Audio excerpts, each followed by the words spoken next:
This is the chimney system for the fireplace. As you can see, it's installed and the fire stops are in place, the radiation shields are in place. Now I want to go over the fine points of chimney installation you probably aren't going to hear otherwise. Number one, support your chimney. You do not want the weight of the chimney resting on your fireplace.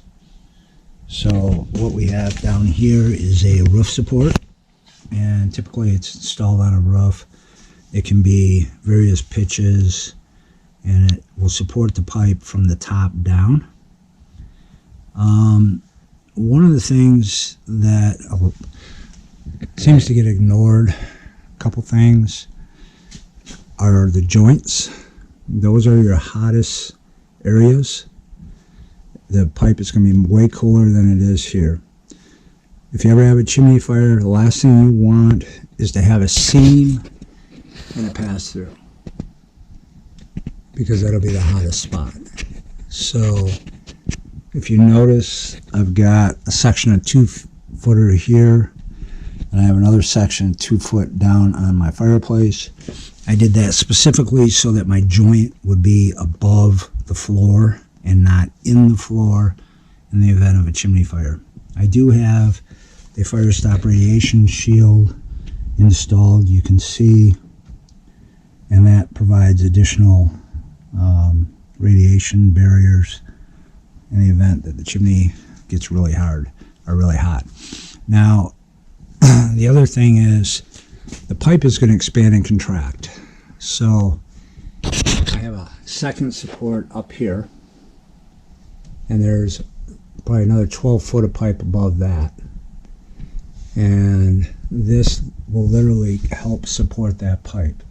So we have a support bracket down below, help carrying the load, and then we have an additional bracket up here which is helping carry the load and stabilize the pipe. You don't want the pipe moving around. Reason being is you're going to seal it at the top. Now, I showed you yesterday I had that sealed off. There's a gap. That's how much that pipe is expanded and grown. I would say at least a ½ inch, and let's see, that's almost 20 feet. So if you look at this bracket, it's pushed up. What I'm going to do is loosen all this, pull the bracket down. You want to do your final adjustment after you've got the stove running or your fireplace or whatever it is. Get the pipe hot so it expands. Adjust your brackets, and so that they're not pushing up. So what I've got is an expansion going on between here and here, and it's pushed this bracket up. So you want to get those brackets adjusted so they're carrying the load and they're not fighting each other.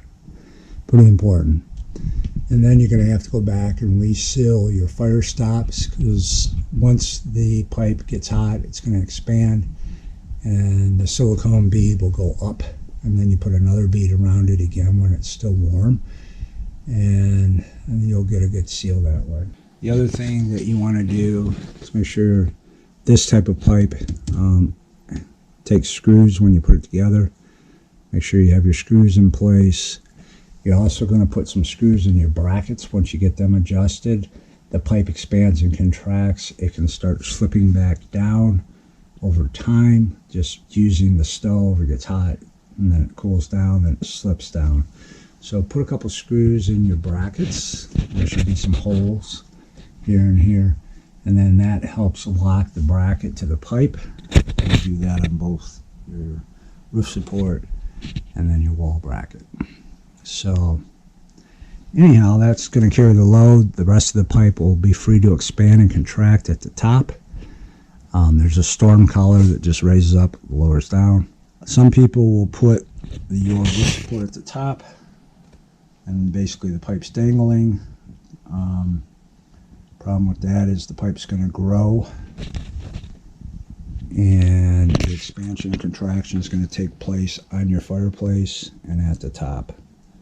So it's way better to try to put your support as low as possible and then stabilize your pipe, and then let it expand and contract at the top. where it's not going to be restricted. So inside the chase there are no brackets.